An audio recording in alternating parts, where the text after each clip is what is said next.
Hello students, एक बार फिर आपका स्वागत है आपके अपने यूट्यूब चैनल AK क्लासेस में। प्यारे बच्चों, इससे लास्ट वीडियो लेक्चर के अंदर हमने आपको क्लास 12th का चैप्टर नंबर 1 संबंध एवं फलन की एक्सरसाइज 1.1 को पूर्ण रूप से समाप्त करा दिया था।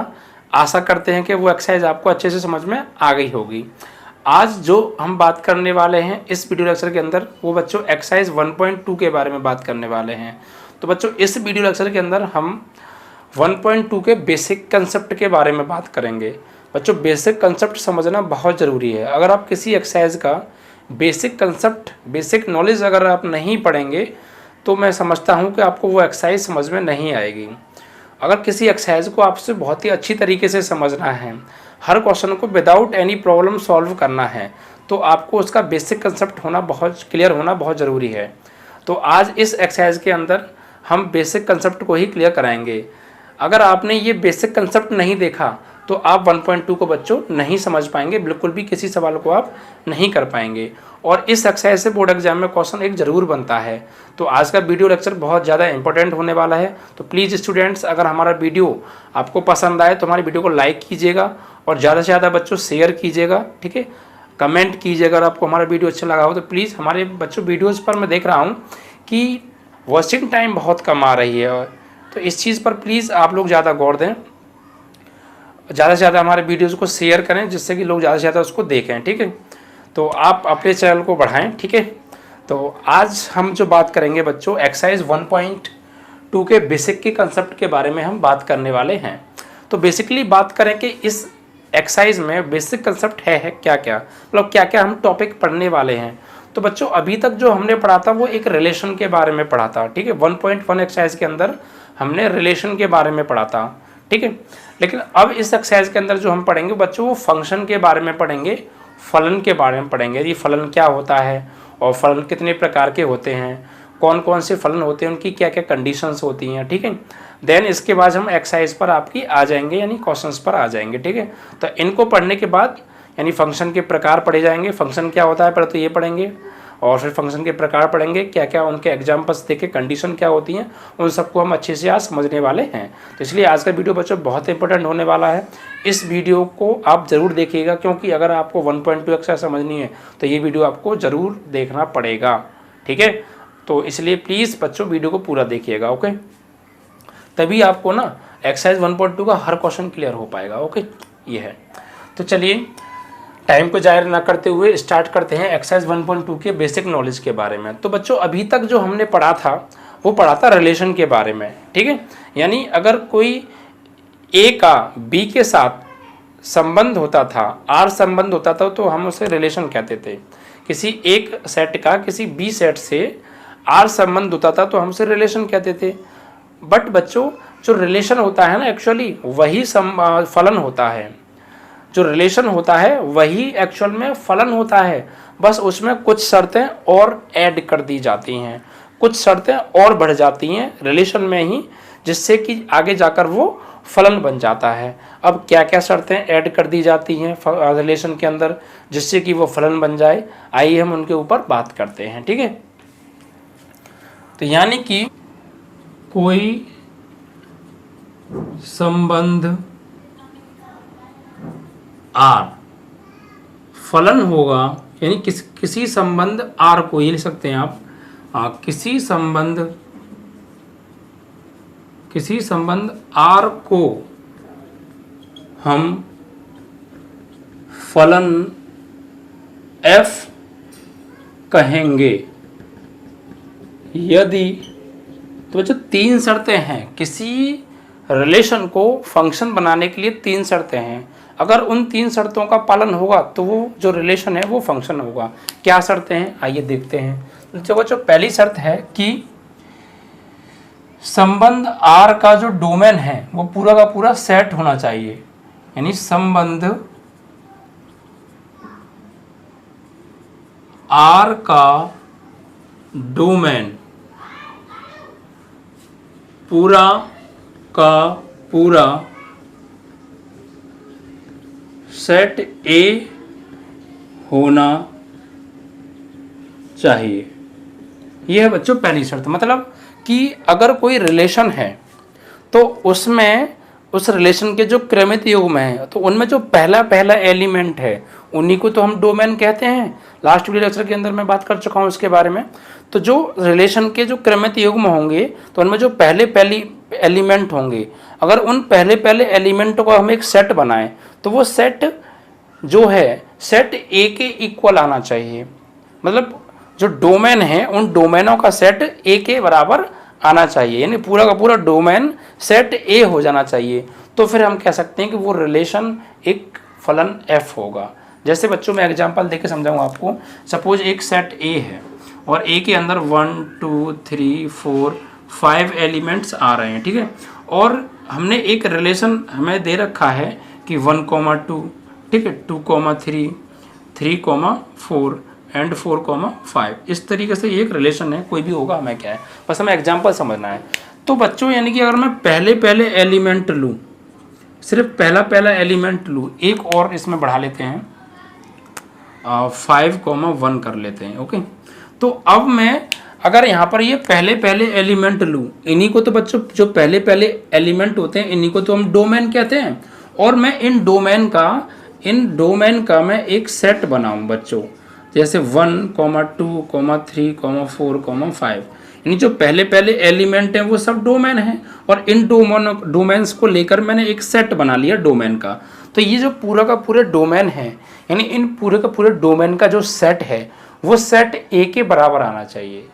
तो देखिए आप 1 2 3 4 5 एंड 1 2 3 4 5, तो जितने भी आर रिलेशन के अंदर क्रमित युग्म थे उनके डोमेन्स का मैंने एक सेट बनाया और वो पूरे के पूरे जो डोमेन का सेट है वो सेट ए हो गया, यानी पूरे के पूरे डोमेन सेट ए के बराबर हो गए। इट मीन्स दैट स्टूडेंट्स कि हम कह सकते हैं कि ये जो रिलेशन है एक फंक्शन होगा, एक फंक्शन एफ होगा, ठीक है।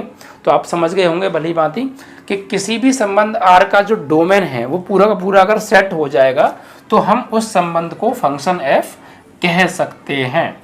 तो ये एक शर्त थी किसी भी रिलेशन को फंक्शन कहने के लिए। अब दूसरी शर्त क्या है बच्चों? दूसरी शर्त है कि बच्चों सेट ए का प्रत्येक एलिमेंट सेट बी के किसी न किसी खास अवयव से जरूर मिलना चाहिए, यानी जरूर मैपिंग करना चाहिए, ठीक है। अगर हमारे पास दो जो हैं हमारे पास सेट हैं ए और बी और उनका हम मैप बनाएं, मैपिंग कराएं उन्हें, तो जो सेट ए का जो एलिमेंट है ना वो बी के किसी न किसी खास अवयव से जरूर मैपिंग करना चाहिए, ठीक है। तो हम कहेंगे कि ये रिलेशन एक फलन एफ होगा, ठीक है। यानी सेट ए का प्रत्येक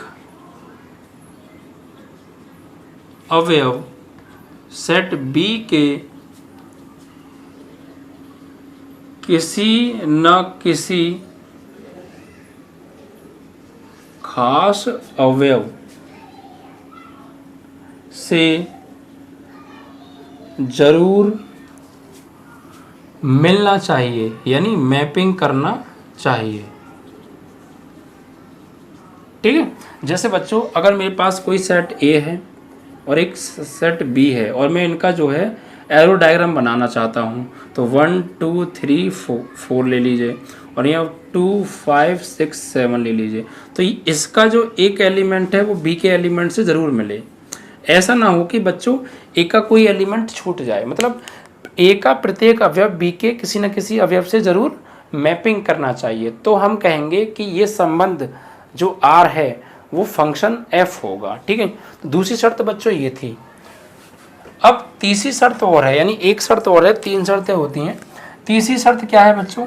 तीसरी शर्त है कि सेट ए का कोई एक एलिमेंट सेट बी के दो एलिमेंट के साथ मैपिंग करना नहीं चाहिए, ठीक है। यानी सेट ए का कोई एक एलिमेंट सेट बी के 2 एलिमेंटों के साथ जाकर मैपिंग नहीं करना चाहिए, यानी मिलना नहीं चाहिए। अगर ऐसा होगा तो फिर हम उसे संबंध को फंक्शन नहीं कहेंगे, ठीक है। यानी सेट ए का एक एलिमेंट यानी एक अवयव सेट बी के दो एलिमेंट, दो अवयवों के साथ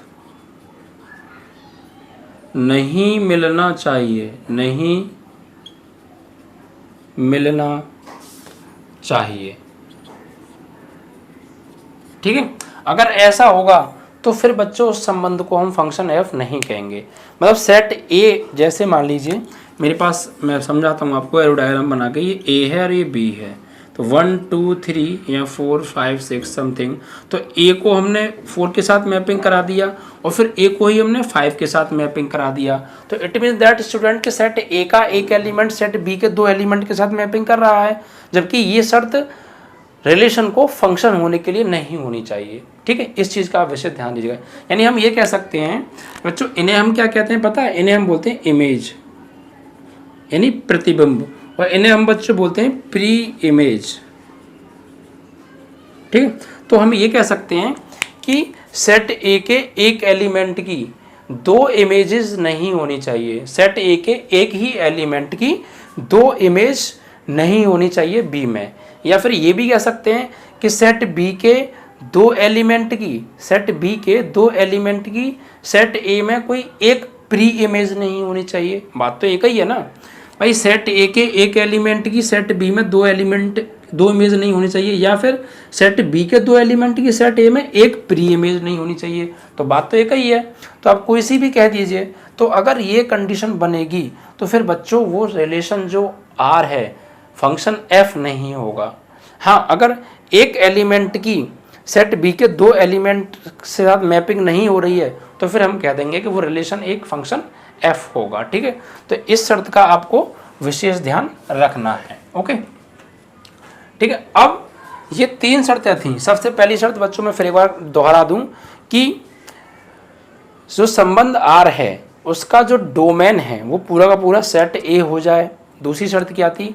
दूसरी शर्त ये थी कि सेट ए का प्रत्येक एलिमेंट सेट बी के किसी न किसी खास अवयव से जरूर मिलना चाहिए, यानी सेट ए का प्रत्येक एलिमेंट सेट बी के प्रत्येक एलिमेंट से जरूर मैपिंग करना चाहिए। ठीक है, और मतलब बट ये ध्यान रहे कि एक एलिमेंट दो के साथ मैपिंग ना कर रहा हो, सेट ए का एक एलिमेंट सेट दो के एलिमेंट के साथ मैपिंग ना कर रहा हो। ठीक है, और तीसरी शर्त ये है कि सेट ए का जो एक एलिमेंट है सेट बी के दो एलिमेंट के साथ जाके मैपिंग ना करे। मतलब जो मैंने लाइन पीछे बोली ना वही बात थी। ठीक है, मतलब एक एलिमेंट सेट ए का सेट बी के दो एलिमेंट के साथ मैपिंग ना करे। या फिर हम ये कह सकते हैं कि सेट ए के एक एलिमेंट की सेट बी में दो इमेजेस नहीं होनी चाहिए। ठीक है, या फिर सेट बी के दो एलिमेंट की या दो से अधिक एलिमेंट की सेट ए में एक प्री इमेज नहीं होनी चाहिए। तो फिर हम कहेंगे बच्चों कि वो जो रिलेशन आर है एक फंक्शन एफ होगा। ठीक, तो इन तीन शर्तों को आप अच्छे से समझ गए होंगे। ठीक है, इन तीन शर्तों का अगर पालन होगा तो बच्चों हम कहेंगे कि ये जो संबंध है वो क्या है, एक फलन एफ है। ठीक है बच्चों, तो इस चीज का ना आप विशेष ध्यान रखिएगा। अब देखिए बच्चों, हम बात करेंगे कि अगर भाषा में हम मतलब चित्र में, जैसे हम कह सकते हैं कि सिंबल में हम कैसे लिखें कि कोई जो फंक्शन है वो ए से बी पर है कैसे है। तो मतलब बच्चों अगर कोई फंक्शन ए से बी पर है तो उसको हम कैसे लिखेंगे, किसमें, उसमें सिंबल में। तो देखिए बच्चों, अगर कोई फलन ए से बी पर है तो हम उसको इस तरीके से लिखेंगे F such that A to B. It means that students कि कोई फंक्शन है जो ए से बी पर है। ठीक है बच्चों, और इस ए को हम जो बोलते हैं, हम ए को बोलते हैं बच्चों प्री इमेज। ठीक है, और इसको हम बोलते हैं बच्चों इमेज। यानी जो ये ए है ये प्री इमेज है बी की। ठीक है, या एफ ए की भी बोल सकते हैं, क्योंकि जो एफ ए है वो बी के बराबर है। तो ए जो प्री इमेज होगी वो एफ ए की या बी की कह सकते हैं, और जो बी है वो इमेज होगी एफ ए की। ठीक है, इस तरीके से हम इसको बोल सकते हैं। तो ये तो था बच्चों शर्तें किसी भी रिलेशन को फंक्शन एफ होने के लिए। अब बच्चों फंक्शंस के हम टाइप के बारे में पढ़ेंगे कि फंक्शन कितने प्रकार के होते हैं, कौन कौन से होते हैं। ठीक है, तो आइए बच्चों और फंक्शन के बारे में हम पढ़ते हैं। ठीक है, इन चीज़ों को आप विशेष ध्यान रखिएगा, किसी भी रिलेशन को फंक्शन बनाने के लिए क्या क्या आवश्यक है। ठीक है, अब देखिए बच्चों हम पढ़ेंगे फलनों के प्रकार। ठीक है, टाइप ऑफ फंक्शंस। तो देखिए बच्चों फलन जो होते हैं ना हमारे 3 प्रकार के पढ़ेंगे हम यहाँ पर, जिससे कि आपके सिलेबस में 2 ही टाइप के हैं, बस मैं थर्ड टाइप का भी आपको बता दूंगा आपकी नॉलेज के लिए। ओके, तो यहाँ लिखेंगे हम बच्चों फलनों के प्रकार, टाइप ऑफ फंक्शंस। तो बच्चों यहाँ पे हम 3 प्रकार के फंक्शंस के बारे में पढ़ने वाले हैं। नंबर 1 बच्चों ऑन टू फंक्शन। पहला तो होगा बच्चों आपका 1-1 फंक्शन।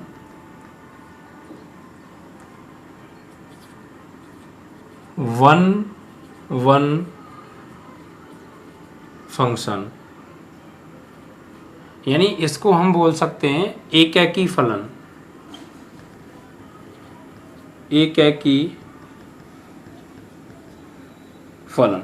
ठीक है, 1-1 फंक्शन मीन्स एकैकी फलन। अब बच्चों एकैकी फलन क्या होता है, ठीक है, तो इसके बारे में बात करते हैं।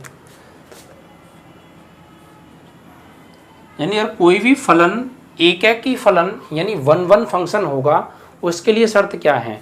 उसके लिए बच्चों शर्त ये है कि हमारे पास कोई सेट ए है और सेट बी है, उन दोनों का हमने मैप बनाया।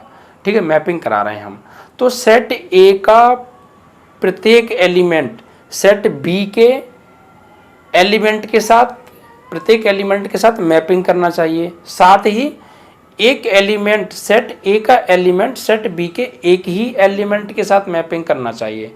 मतलब ऐसा नहीं हो चाहिए कि सेट ए का एक एलिमेंट सेट बी के 2 एलिमेंट के साथ मैपिंग कर रहा है, तो ये नहीं चलेगा बच्चों। मतलब फंक्शन का नाम क्या है? 1-1, मतलब सेट ए का 1-1 यानी एक एलिमेंट, बी के 1-1 यानी एक एलिमेंट के साथ ही मैपिंग करना चाहिए। ठीक है, तो मैं लिख देता हूं यहां पर सेट ए का अलग अवयव, सेट ए का अलग अलग अवयव, सेट ए की अलग अलग अवयव सेट बी के अलग अलग अवयव के साथ मिलना चाहिए, या कह सकते हैं मैपिंग करना चाहिए। मिलना यानी मैपिंग करना चाहिए। ठीक है, मतलब कि सेट ए है और सेट बी है, तो उसका सेट ए का एक अवयव सेट बी के एक ही अवयव के साथ मिलेगा। कोई एक अवयव 2 अवयव के साथ मैपिंग नहीं करेगा, ना ही बी का एक अवयव सेट ए के एक अवयव के साथ मैपिंग करेगा। मतलब एक अवयव से ही जाके मिलेगा। जैसे मैं इसको आपको एरो डायग्राम के माध्यम से समझाने की कोशिश करता हूँ। जैसे मान लीजिए मेरे पास एक सेट ए का डायग्राम है और एक सेट बी का डायग्राम है बच्चों, और ए से बी पर जो है फंक्शन है एफ। मान लीजिए बच्चों इसमें 1 2 3 4 और इसमें 5 6 7 8 इस तरीके से हैं आपके, और 7 और भी ले सकते हैं आप, और बढ़ा सकते हैं आप 9। तो अब आप मैपिंग कराएं बच्चों, तो 1-1 के लिए मतलब एक एलिमेंट एक ही एलिमेंट के साथ मिलना चाहिए। तो वैसे 1 को मिला दिया 5 के साथ, 2 को मिला दिया 6 के साथ, 3 को 7 के साथ, 4 को 8 के साथ। तो ये जो फंक्शन है बच्चों क्या होगा? आपका 1-1 फंक्शन होगा। मतलब देखिए आप सेट ए का एक एलिमेंट सेट बी के एक ही एलिमेंट के साथ जाके मिल रहा है। ऐसा नहीं है कि 1 एलिमेंट जो है एक किन्हीं 2 एलिमेंट के साथ जाके मैपिंग कर रहा हो, या बी का कोई एक एलिमेंट सेट ए के 2 एलिमेंट के साथ मैपिंग कर रहा हो, नहीं। तो क्या शर्त है कि सेट ए का अलग अलग अवयव सेट बी के अलग अलग अवयव के साथ ही मैपिंग करना चाहिए। तो वही यहाँ पर हो रहा है। और बच्चों इसके साथ और एक बात और है, उसको भी विशेष ध्यान रखना है कि सेट ए में कोई भी अवयव सेट बी के अवयव के साथ मिलने से छूटना नहीं चाहिए। मतलब सेट ए में जितने भी एलिमेंट हैं वो सब बी के किसी न किसी एलिमेंट के साथ ज़रूर मैपिंग कर रहे हों, बट एक एलिमेंट के साथ वन मतलब सेट ए का एक एलिमेंट बी के वन यानी एक ही एलिमेंट के साथ मैपिंग करें। ठीक है, और यहाँ पे मैं लिख देता हूँ तथा सेट ए का कोई भी अवयव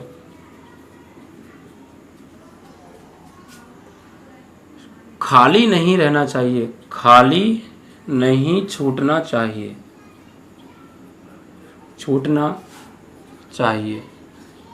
मतलब सब एलिमेंट जरूर किसी न किसी एलिमेंट के साथ मैपिंग कर रहे हों। बच्चों मैं जो बिल्कुल डेफिनेशन लिखा रहा हूँ आपको एक किताब में नहीं मिलेगी, बिल्कुल बच्चों अपनी भाषा में आपको लिखा रहा हूँ जिससे कि आपको ये बात समझ में आ जाए, वरना आप भी इस बात को अच्छे से जानते होंगे कि ये चैप्टर अच्छे बच्चों के समझ में नहीं आता है और हर कोई अच्छे से समझा भी नहीं पाता है। तो देखिए अगर आप किताबी भाषा को पढ़ेंगे ना तो कोई दिक्कत नहीं है, समझ में आपको नहीं आएगा। तो बड़ा बच्चों हमने मेहनत की है इस चैप्टर को अपनी लैंग्वेज में बनाने की, जिससे कि क्यों मेहनत की है, हम तो समझ पा रहे हैं बट हम आपको पढ़ा रहे हैं तो वो बात आपको अच्छे से समझ में आना चाहिए। अगर हमने कोई बात पढ़ाई और वो आपको अच्छे से समझ में ना आए तो हमारा पढ़ाना जायज़ नहीं होगा, मतलब बेकार होगा, पढ़ाना या ना पढ़ाना इक्वल हो जाएगा। ठीक है, तो इसलिए बच्चों हमने इस चैप्टर को बिल्कुल सिंपल लैंग्वेज में कन्वर्ट करके आपके सामने पेश कर रहे हैं हम जो है, जिससे कि आपको हर चीज़ एकदम फिट समझ में आए और कोई भी चीज़ दिमाग से बाहर ना जाए। ठीक, तो आप देख भी रहे हैं बच्चों, पसीना भी आप देख रहे हो कितनी हम मेहनत आप लोगों के साथ कर रहे हैं। बच्चों रियली मैं बता दूं कि एक वीडियो को बनाने के लिए बहुत मेहनत करनी पड़ती है, बहुत ज़्यादा पसीना बहाना पड़ता है। तो प्लीज़ बच्चों हमारी वीडियो को आप लाइक शेयर और कमेंट ज़रूर कीजिएगा। मैं देख रहा हूँ बच्चों कम से कम व्यूज़ हमारी वीडियोज़ पर आ रहे हैं, जबकि हम आपके साथ कंटिन्यूस मेहनत कर रहे हैं। ठीक है, किसी प्रॉब्लम होने के साथ भी मेहनत कर रहे हैं, तो उस हिसाब से बच्चों हमारी वीडियोज़ को देखा नहीं जा रहा है। ठीक है, तो प्लीज़ ये डिपेंड आप लोगों पे ही करता है। ठीक है, आप लोग चाहें तो इसको प्लीज़ आप इसको शेयर कीजिए, ज़्यादा से ज़्यादा स्टूडेंट्स पर शेयर कीजिए, अपने रिलेशन में शेयर कीजिए, अपने स्टेटस पर लगाइए। ठीक है, जिससे कि बच्चों वीडियो को ज़्यादा से ज़्यादा देखें और हमारा जो हम कह सकते हैं ना कि हम भी मोटिव हों कि हाँ बच्चे हमें रेस्पॉन्स दे रहे हैं, तो उसको देखकर हम और ज़्यादा आपके साथ मेहनत करें। मैं आगे जाके सोच रहा हूँ बच्चों कि मैं आपको सिलेबस कंप्लीट करने के लिए इंटर की एक नहीं दो वीडियोज़ प्रोवाइड करूं, मतलब कि ये वीडियोज़ तो चलेगी, साथ में एक वीडियोज़ में और आपके साथ अपलोड किया करूंगा, तो मतलब एक दिन में 2 वीडियोज़ किसी दूसरे टॉपिक की, जिससे कि आपका सिलेबस जल्दी से जल्दी कंप्लीट हो। ठीक है, तो उसके लिए बच्चों आप लोगों को थोड़ा सा सहारा चाहिए। आप प्लीज़ हमें जो है सपोर्ट कीजिए, हमारी वीडियो को ज़्यादा से ज़्यादा शेयर कीजिए लोगों को, जो भी आपके रिलेशन में हैं, फ्रेंड हैं, पढ़ते हैं, और सबके साथ शेयर कीजिए और उनसे कम में शेयर मतलब जो है सब्सक्राइब भी कराइए हमारे चैनल को, क्योंकि सब्सक्राइब कराएंगे तो सब्सक्राइब करने से क्या होगा कि हमारी वीडियोस डेली आपके पास अपने आप पहुंच जाएगी और आपको नोटिफिकेशन मिल जाएगा कि हाँ हमारी वीडियो आ गई है। अगर आप सब्सक्राइब नहीं करेंगे तो फिर डेली जो वीडियो हमारी अपलोड होने का टाइम है उस टाइम पर आपको वीडियो नहीं पहुँचेगी, आपको खुद देखना पड़ेगा अंदर जाके। और बच्चों अब मैंने सभी वीडियोज़ का प्लेलिस्ट भी बनवा दिया है, तो अब आप सीधे चैनल पर जाकर प्लेलिस्ट में जाकर सारी वीडियोज़ को सीरियल से देख सकते हैं। पहले आपको परेशानी होती थी सर कि हाई स्कूल और 10th 12th की वीडियोस कंबाइंड थी, अब ऐसा नहीं मिलेगा आपको। आप प्लेलिस्ट में जाइए, 10th की आपको अलग वीडियोस मिलेंगी, 12th की अलग वीडियोस मिलेंगी। ठीक है, तो प्लीज़ बच्चों हमारी वीडियो को ज़्यादा से ज़्यादा शेयर और ज़्यादा से ज़्यादा बच्चों सब्सक्राइब कराइए। ठीक है, ये डिपेंड आप ही लोगों के ऊपर करता है, जो भी करना है आपको करना है। मैं तो सिर्फ आपके साथ मेहनत कर रहा हूँ, अब बस मैं ये देखना चाहता हूँ कि आप लोगों का कितना रिस्पॉन्स है मेरे साथ में। ठीक है, तो इस चीज़ पर भी बच्चों फोकस कीजिए। ठीक है, तो बच्चों आप समझ गए कि 1-1 फंक्शन यानी एक की फलन कब होता है, जब सेट ए का एक एलिमेंट सेट बी के एक ही एलिमेंट के साथ मैप करना चाहिए। यानी कोई एक एलिमेंट 2 के साथ मैपिंग ना करे, अलग अलग एलिमेंट के साथ मैपिंग करे, और सेट ए का कोई एलिमेंट छूटना भी नहीं चाहिए, सबके सिर्फ एलिमेंट किसी न किसी अवयव के साथ जरूर मैपिंग कर रहे हों। तो हम कहेंगे कि वो दिया गया जो फंक्शन f है वो 1-1 फंक्शन होगा। यानी एकेकी फलन होगा। ठीक है, अब देखिए बच्चों, एक हम और डेफिनेशन दे सकते हैं किसी भी फंक्शन को वन वन फंक्शन होने के लिए। ये क्या है, यानी अगर कोई एक फलन ए से बी पर है, ठीक है, यानी अगर कोई एक फलन है f और वो ए से बी पर है, तो बच्चों हम ये कहेंगे कि हमने बी के कोई दो एलिमेंट ले लिए। सपोज हमने कोई सेट बी के दो एलिमेंट ले लिए f(x1) व f(x2) और बच्चों इनको हम बराबर कर दें। ठीक है, बी के कोई दो एलिमेंट ले लें f(x1) f(x2) और इनको हम बराबर कर दें तो सेट ए के दो एलिमेंट अपने आप बराबर हो जाएं। ठीक है, यानी f(x1) बराबर f(x2) सेट बी के दो एलिमेंट बराबर हैं तो सेट ए के दो एलिमेंट x1 बराबर x2 अपने आप हो जाएं, तो हम कहेंगे बच्चों कि वो फंक्शन जो f है वो वन वन फंक्शन होगा। यानी ये सेट बी के दो एलिमेंट, ये बी के दो एलिमेंट हैं और ये आपस में बराबर हैं, तो सेट ए के दो एलिमेंट क्या हों, ये अपने आप बराबर हो जाएं, तो हम बच्चों कहेंगे कि जो फंक्शन होगा वो वन वन फंक्शन होगा। ठीक है, कोई भी दो एलिमेंट लीजिए सेट ए के और सेट बी के, दोनों f(x1) बराबर f(x2) बराबर हैं और x1 बराबर x2 सेट ए के भी दो एलिमेंट बराबर हो जाएं, तो फंक्शन क्या होगा आपका वन वन फंक्शन होगा। ठीक है, और बच्चों अगर कोई फंक्शन वन वन नहीं है तो फिर क्या होगा, तो फिर बच्चों वो मैनी वन होगा, बहु एकक फलन होगा। कैसे बच्चों, यानी आप यहाँ पर एक चीज़ और ध्यान रखिएगा कि अलग अलग अवयव ए के अलग अलग अवयव बी के अलग अलग अवयव से मिलें तो फंक्शन कौन सा होगा, वन वन फंक्शन होगा। अगर बच्चों अलग अलग अवयव के साथ नहीं मिल रहे हैं, वन वन फंक्शन नहीं है, तो फिर कौन सा फंक्शन होगा, तो फिर बच्चों होगा वो बहु एकक फंक्शन, यानी मैनी वन फंक्शन होगा वो। जैसे मान लीजिए ये एक सेट है, ये एक सेट है ए और ये बी और इससे f संबंध है, f रिलेटेड है, तो मतलब जैसे मान लीजिए 1 2 3 2 1 3 ले लीजिए, तो ये इससे जाके मिल रहा है। ठीक है, ये इससे जाके मिल रहा है, ये इससे जाके मिल रहा है। ओके, इस तरीके से। और एक कोई और एलिमेंट ले लीजिए, जैसे मान लीजिए 4 ले लीजिए, ये इससे जाके मिल रहा है, तो फिर बच्चों ये क्या होगा, ये होगा बहु एकक, बहु एकक यानी many one function, many one function. ठीक है, यानी जो एक एलिमेंट है वो कई एलिमेंट के साथ जाके मैपिंग कर रहा है, तो इसको बोलेंगे हम मैनी वन फंक्शन। ठीक है बच्चों, अब इसके बाद दूसरा आपका रिलेशन आता है बच्चों, वो उसके बारे में हम बात करते हैं। तो आप वन वन फंक्शन को अच्छे से समझ गए। ओके, अब हम बात करेंगे दूसरे फंक्शन के बारे में। ये क्या होता है बच्चों, ये होता है onto function. Onto function यानी इसको हम आच्छादक फलन के नाम से भी जानते हैं। ठीक है, ऑन टू फंक्शन मतलब आच्छादक फलन। अब इसकी क्या शर्तें हैं आच्छादक फलन की, तो बच्चों इसकी शर्त ये है कि दो सेट हैं हमारे पास ए एंड बी, तो बी का प्रत्येक अवयव सेट ए के प्रत्येक अवयव के साथ मिलना चाहिए। ठीक है, यानी सेट बी का प्रत्येक अवयव सेट ए के किसी न किसी एलिमेंट के साथ जरूर जो है मिलना चाहिए। हाँ, ये हो सकता है कि सेट बी का एक एलिमेंट सेट ए के दो एलिमेंट के साथ मैपिंग कर रहा है, चलेगा, बट सेट बी का प्रत्येक एलिमेंट सेट ए के साथ जरूर मिलना चाहिए। ठीक है, और बच्चों एक बात और है कि सेट बी का कोई एलिमेंट छूटना भी नहीं चाहिए। सबके सब सेट बी के एलिमेंट सेट ए के साथ मिल रहे हों, बेशक दो एलिमेंट या तीन एलिमेंट सेट ए के एक एलिमेंट से मिल रहे हों, बट कोई बी का एलिमेंट छूटे ना। ठीक है, तो मैं लिख देता हूँ यहाँ पर, सेट बी का प्रत्येक अवयव सेट ए के प्रत्येक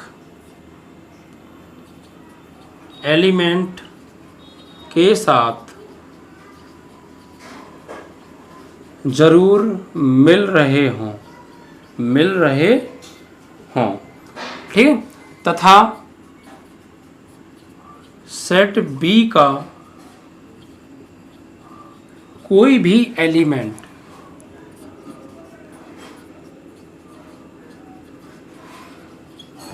छूटना नहीं चाहिए। ठीक है, मतलब सेट बी का प्रत्येक एलिमेंट सेट ए के साथ मिले, एक एलिमेंट दो के साथ मिले या दो एलिमेंट एक के साथ मिले, कोई प्रॉब्लम नहीं है। बट और सेट बी में कोई एलिमेंट छूटना भी नहीं चाहिए। बी के सब एलिमेंट सेट ए से जरूर मिल रहे हैं, तो हम कहेंगे बच्चों वो फलन जो है आपका ऑन टू फंक्शन है, आच्छादक फलन है। जैसे अगर एग्जांपल दें हम इस तरीके से, ये ए है और बी है और इस पर एक फलन एफ है। जैसे ये इसमें अंदर कुछ एलिमेंट हैं और इसके अंदर ये कुछ एलिमेंट हैं, तो ये इसके साथ मैपिंग कर रहा है, ये इसके साथ मैपिंग कर रहा है, ये इसके साथ मैपिंग कर रहा है। एक और ले लीजिए, ये इसके साथ मैपिंग कर रहा है, ये इसके साथ मैपिंग कर रहा है। अब देखिए एक रह गया, तो ये रहे ना, ये भी ज़रूर मैपिंग कर रहा हो, ये भी ज़रूर मैपिंग बच्चों कर रहा हो। ठीक है, ये तो बच्चों अब हम कहेंगे कि ये जो फंक्शन है ये कैसा है, ऑन टू फंक्शन है, आच्छादक फलन है। मतलब बी का प्रत्येक एलिमेंट सेट ए के किसी न किसी एलिमेंट के साथ मैपिंग कर रहा है। बेशक दो एलिमेंट एक के साथ मैपिंग कर रहे हैं तो भी चलेगा, कोई दिक्कत नहीं है। ठीक है, बट कोई एलिमेंट छूट तो नहीं रहा, नहीं, बी का कोई एलिमेंट छूट नहीं है, सबके सब एलिमेंट ए के किसी न किसी एलिमेंट के साथ जाकर मिल रहे हैं। तो फिर बच्चों ये कौन सा फंक्शन होगा, आपका ऑन टू फंक्शन होगा। ठीक है, तो ये तो थी बच्चों आपके ऑन टू फंक्शन की शर्त। अब तीसरा और जो आपका फंक्शन रह जाता है बच्चों, वो क्या है उसके बारे में बात करते हैं। ये आपके सिलेबस में नहीं है बट फिर भी मैं बता देता हूँ। ठीक है, तीसरा जो आपका फंक्शन है वो है इनटू फंक्शन। क्या, इनटू फंक्शन। ठीक है, इनटू फंक्शन को हिंदी में इसको बोलते हैं, अभी मुझे ध्यान नहीं आ रहा है, चलो मैं बता दूंगा आपको। इनटू फंक्शन के बारे में बात कर रहे हैं, इसको हिंदी में भी बोलते हैं, मुझे अभी आ नहीं रहा है माइंड पे, चलिए कोई बात नहीं, मैं बता दूंगा आपको। तो इनटू फंक्शन की शर्त क्या होती है बच्चों, इनटू फंक्शन की जो शर्त होती है ना, वो हल्की सी बी से यानी ऑन टू फंक्शन से अलग होती है, यानी अपोजिट टाइप की होती है। कैसे, जैसे ऑन टू फंक्शन में शर्त ये थी कि बी का कोई भी एलिमेंट छूटना नहीं चाहिए, सबके सब एलिमेंट सेट ए के किसी न किसी एलिमेंट के साथ मैपिंग कर रहे हो। बट इनटू फंक्शन में, तीसरे वाले फंक्शन में, इनटू फंक्शन में शर्त ये होती है बच्चों कि बी का कोई एक एलिमेंट, एक या कम से कम एक एलिमेंट अवश्य छूटना चाहिए। सबके सब एलिमेंट सेट ए से मैपिंग ना कर रहे हो, कम से कम एक एलिमेंट जरूर खाली छूटना चाहिए, तो फिर वो आपका जो है इनटू फंक्शन होगा। है ना, यानी मैं लिख देता हूं, सेट बी का कम से कम एक अवयव खाली चाहिए। मतलब जितने भी एलिमेंट सेट बी में है सब सेट ए से मैपिंग कर रहे हो किसी न किसी टाइप से, बट कम से कम एक एलिमेंट ऐसा जरूर हो जो सेट ए के किसी भी एलिमेंट के साथ मैपिंग ना कर रहा हो। जैसे बच्चों अगर एरो डायग्राम बनाएं तो इस तरीके से, ये सेट ए हो गया, ये बी हो गया, इससे इस पर एफ फलन है। तो जैसे मान लीजिए ये कुछ एलिमेंट हैं और इसमें ये कुछ एलिमेंट हैं। ठीक है, तो अब अगर हम बात करें कि ये इसके साथ मैपिंग कर रहा है, ये इसके साथ मैपिंग कर रहा है, ये इसके साथ मैपिंग कर रहा है, ये इसके साथ मैपिंग कर रहा है, तो बट एक एलिमेंट ऐसा है सेट बी का जो सेट ए के किसी भी एलिमेंट के साथ मैपिंग नहीं कर रहा। तो अगर ऐसी कंडीशन होगी तो हमारा जो फंक्शन है वो इनटू फंक्शन होगा। मतलब कि सेट बी के कम से कम एक एलिमेंट ऐसा होगा जो सेट ए के किसी भी एलिमेंट की इमेज नहीं होगा। ठीक है, सेट बी का कम से कम एक एलिमेंट ऐसा जरूर होगा जो सेट ए के किसी भी एलिमेंट की इमेज नहीं होगा। ठीक है, या फिर हम ये कह सकते हैं कि सेट बी का कम से कम एक एलिमेंट जरूर ऐसा होगा जिसके कि सेट ए में कोई प्री इमेज ही नहीं होगी। बात तो एक ही है ना। ठीक है, बस भाषा बदल के हम कह रहे हैं, इधर बोल देते प्री इमेज, इधर बोल देते इमेज, बात तो एक ही है ना। तो अगर ऐसी कंडीशन आएगी तो फिर हम कहेंगे कि वो फंक्शन है एफ, वो एक इनटू फंक्शन है। मतलब बी में एक एलिमेंट जरूर छूटना चाहिए, जबकि ऑन टू फंक्शन में क्या था कि कोई भी बी का एक भी एलिमेंट छूटना नहीं चाहिए, सबके सब सेट ए के किसी न किसी एलिमेंट के साथ बिलोंग कर रहे हों। है या मैपिंग कर रहे हों, और इसमें क्या है कि बी का कम से कम एक एलिमेंट ज़रूर छूटना चाहिए, तो फिर हम कहेंगे कि ये एक इनटू फंक्शन है। ठीक है बच्चों, तो ये तो थी बच्चों आपके संबंध 3 प्रकार के आपके, मैंने बताया एकक यानी one function, onto function और एन टू फंक्शन, यानी एकाकी फलन, आच्छादक फलन और एक आपका एन टू फंक्शन है। ये तो 3 टाइप के फंक्शन आपको मैंने पढ़ाए और प्रत्येक का मैंने आपको एग्जाम्पल देके समझाया। आशा करता हूँ कि आपको अच्छे से समझ में आ गए होंगे, फंक्शंस को पहचानने में आपको कोई भी समस्या नहीं होगी। बच्चों ये बहुत इंपॉर्टेंट है एग्जाम्पल्स। देखिए कोई भी अगर आपको फंक्शन समझ में नहीं आ रहा तो आप उसका एरो डायग्राम बना लीजिए, तो आपको हर चीज़ ना एकदम स्पष्ट क्लियर हो जाएगी। तो एरो डायग्राम एक बहुत अच्छा तरीका है, हम कह सकते हैं कि बहुत अच्छा तरीका है एरो डायग्राम किसी भी रिलेशन को, किसी भी फंक्शन को समझने के लिए। ठीक है, तो आपको अच्छे से समझ में आ गए होंगे। अब बच्चों मैं कुछ एग्जाम्पल लेता हूँ जिसमें कि क्या होगा कि 1 और ऑन टू फंक्शन कौन कौन से होंगे, या ऑन टू 1 होंगे या नहीं होंगे, या कौन कौन से 1 इनटू फंक्शन होंगे, मिक्सिंग वाले एग्जाम्पल में लेता हूँ, जो 1 भी हों और इनटू भी हों, जो 1 भी हों और ऑन टू भी हों। ठीक है, तो इस तरीके का मैं एग्जाम्पल लेकर आपको थोड़ा सा प्रैक्टिस कराता हूँ, और देन उसके बाद हम आपकी एक्सरसाइज के क्वेश्चंस के ऊपर बात करेंगे बच्चों। ठीक है, तो जैसे बच्चों अगर मैं बात करूं कि एक मैंने एरो डायग्राम से समझाता हूं मैं आपको। ठीक है, एक मैंने एरो डायग्राम बनाया, ये ए है और ये बी है। ठीक, ये ए और ये बी, और इससे ये एफ है संबंध, एफ संबंध है। तो जैसे मान लीजिए इसके कुछ एलिमेंट हैं, इसके कुछ एलिमेंट हैं, और इसको इससे मैपिंग कराया, इसको इससे मैपिंग कराया, इसको इससे मैपिंग कराया, इसको इससे मैपिंग कराया। तो बच्चों ये कैसा है बताइए। तो जो ये कौन सा फलन होगा, तो ये बच्चों होगा आपका 1 फंक्शन, एकाकी फलन। क्योंकि एकाकी फलन की कंडीशन बच्चों क्या थी, एकाकी फलन की कंडीशन ये थी कि सेट ए का प्रत्येक अलग अलग एलिमेंट सेट बी के प्रत्येक अलग अलग एलिमेंट के साथ जाकर मैपिंग कर रहा हो। हाँ, प्रत्येक के साथ कर रहा हो या नहीं कर रहा हो, ए का छूट रहा हो कोई दिक्कत नहीं है, सेट बी का, बट सेट ए का कोई एलिमेंट ना छूटे 1 फंक्शन में।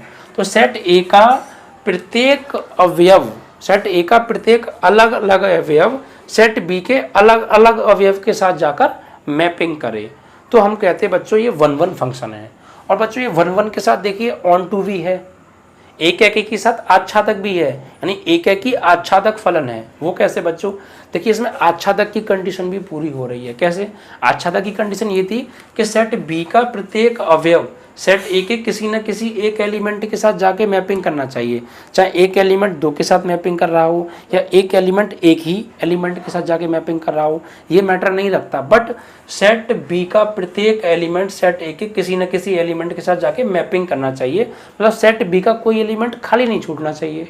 तो देखिए यहाँ पर कोई सेट बी का कोई भी एलिमेंट क्या खाली छूट रहा है, सबके सब सेट ए के किसी न किसी एलिमेंट के साथ जाके मैपिंग कर रहे हैं। तो ये दोनों फंक्शन है बच्चों, इनटू भी है और ऑन टू भी है, यानी एकाकी आच्छादक फलन है ये बच्चों, एकाकी आच्छादक फलन है। ठीक है, तो देखिए 3 टाइप के फंक्शन पढ़े मैंने, फर्स्ट, सेकंड एंड थर्ड। ये क्या था 1, ये क्या था आपका ऑन टू, और ये था इनटू। तो कोई भी फंक्शन बच्चों 1 ऑन टू हो सकता है, 1 ऑन टू हो सकता है। देखिए एग्जांपल मैंने आपको समझाया, 1 ऑन टू है, यानी 1 ऑन टू है या नहीं है, 1 ऑन टू है। अब बच्चों कोई भी फंक्शन 1 इनटू भी हो सकता है। कैसे, देखिए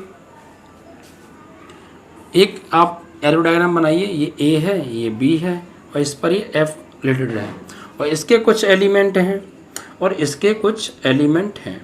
देखिए ये इसके साथ मैपिंग कर रहा है, ये इसके साथ मैपिंग कर रहा है, और ये इसके साथ मैपिंग कर रहा है। तो बात करें कि ये 1 कैसे है, तो 1 ये ऐसे है बच्चों कि सेट ए का प्रत्येक अलग अलग एलिमेंट सेट बी के अलग अलग एलिमेंट के साथ मैपिंग करना चाहिए। तो आप देखिए सेट ए का अलग अलग एलिमेंट सेट बी के अलग अलग एलिमेंट के साथ ही तो मैपिंग कर रहा है। तो ये 1 तो है, 1 है, अब बात करते हैं कि इनटू है या नहीं। देखिए इनटू भी है, क्योंकि इनटू की शर्त क्या थी कि सेट बी में कम से कम एक एलिमेंट ऐसा हो जो किसी के साथ, सेट ए के किसी एलिमेंट के साथ मैपिंग ना कर रहा हो। तो देखिए एक एलिमेंट कम से कम ऐसा है जो सेट ए के किसी भी एलिमेंट के साथ मैपिंग नहीं कर रहा। इट मीन्स दैट कि इस सेट बी के इस एक एलिमेंट की सेट ए में कोई भी प्री इमेज नहीं है, ठीक है। तो ये इनटू की भी कंडीशन फॉलो हो रही है इसमें। तो ये क्या क्या होगा, 1 1 इनटू भी होगा, 1 1 इनटू फंक्शन है, ठीक है। अब बात करें कि क्या ये ऑन टू इनटू हो सकता है, ऑन टू फंक्शन और इनटू फंक्शन भी हो सकता है, क्या ये दोनों फंक्शन हो सकते हैं एक ही एरो डायग्राम में? तो ये नहीं हो सकते। क्यों? क्योंकि इनकी दोनों की शर्तें क्या हैं, विपरीत हैं। जैसे अगर हम बात करें ये, ठीक है, यहाँ पर ही आ जाइए आप, या फिर चलो मैं बना देता हूँ अलग, ये ए है और ये बी है, ये कुछ एलिमेंट हैं, ये कुछ एलिमेंट हैं। तो मैं इसको इसके साथ मिलाऊँ, इसको इसके साथ मिलाऊँ, इसको इसके साथ मिलाऊँ, ठीक है, और बना लीजिए, इसको इसके साथ मिलाऊँ। तो देखिए बच्चों, अगर हम बात करें कि इनटू फंक्शन है तो इनटू तो है, क्योंकि इनटू की कंडीशन ये है कि बी का कम से कम एक एलिमेंट ऐसा हो जो सेट ए के किसी भी एलिमेंट के साथ बिलोंग ना करे। तो इनटू तो है, बट क्या ऑन टू है? ऑन टू नहीं है। क्यों? ऑन टू की शर्त ये थी कि बी का कोई भी एलिमेंट खाली नहीं छूटना चाहिए। ऑन टू की कंडीशन बी का कोई एलिमेंट खाली ना रहे, जबकि इनटू की कंडीशन कि बी का एक एलिमेंट जरूर खाली रहे, मतलब एक दूसरे का जस्ट अपोजिट। जब जस्ट अपोजिट हैं तो फिर दोनों एक साथ फंक्शन नहीं हो सकते, समझे। यानी इनटू कहता है कि एक एलिमेंट बी में खाली रहना चाहिए, और ऑन टू कहता है कि बी में कोई एलिमेंट खाली ही नहीं रहना चाहिए। तो फिर मतलब दोनों एक साथ कैसे हो सकते हैं? नहीं हो सकते। तो बच्चों कभी भी ऑन टू और इनटू एक साथ नहीं हो सकते बच्चों। 1 1 ऑन टू हो सकता है, 1 1 इनटू हो सकता है, but 1 1 into onto into नहीं हो सकता एक साथ, ठीक है। तो ये नहीं होगा। तो आप इन एग्जांपल्स को भी समझ गए होंगे। यानी अगर कोई संबंध एकेकी भी है और आच्छादक भी है तो उसे हम क्या कहेंगे, एकेकी आच्छादक फलन। अगर कोई फंक्शन 1 1 भी है और इनटू भी है तो हम उसे कहेंगे 1 1 इनटू फंक्शन। और ऑन टू और इनटू कभी एक साथ हो ही नहीं सकते, आप समझ गए होंगे, ठीक है। तो ये एग्जांपल बच्चों आपको अच्छे समझ में आ गए होंगे। तो ये तो था बच्चों आपका बिल्कुल बेसिक कंसेप्ट ऑफ एक्सरसाइज 1.2। इस कंसेप्ट को अगर आप भली बात की समझ गए होंगे तो एक्सरसाइज 1.2 का मैं गारंटी देता हूँ कोई भी सवाल आपको बिल्कुल भी परेशान नहीं करेगा। तो एक बार फिर मैं कहता हूँ प्लीज़ बच्चों हमारे वीडियो को ज़्यादा से ज़्यादा सब्सक्राइब कीजिए, शेयर कीजिए बच्चों। देखिए कम से कम सब्सक्राइबर होने से क्या है, फिर हमारा जो है मोटिवेशन नहीं हो पाता है। आप अपना ज़्यादा से ज़्यादा अगर हमें प्यार देंगे, प्यार से मतलब बच्चों की ज़्यादा से ज़्यादा हमें सपोर्ट करेंगे, तो हम भी आपके लिए उतने ही एक्साइटेड होंगे ज़्यादा से ज़्यादा वीडियोज़ बनाने के लिए। तो प्लीज़ हमारे चैनल को ज़्यादा से ज़्यादा सब्सक्राइब कराइए, अपने रिलेशन में सगे संबंधी आस पड़ोस जितने भी हैं सबसे सब्सक्राइब कराइए बच्चों, ठीक है। ये जिम्मेदारी मैं आपके ऊपर छोड़ता हूँ और देखता हूँ कि आप अपनी जिम्मेदारी को बखूबी निभा पाते हैं या नहीं। और ज़्यादा से ज़्यादा वॉचिंग टाइम आनी चाहिए, यानी वीडियो को पूरा देखिए बच्चों, ठीक है। तो बच्चों अब इससे अगले वीडियो में मिलेंगे। जय हिंद, जय भारत।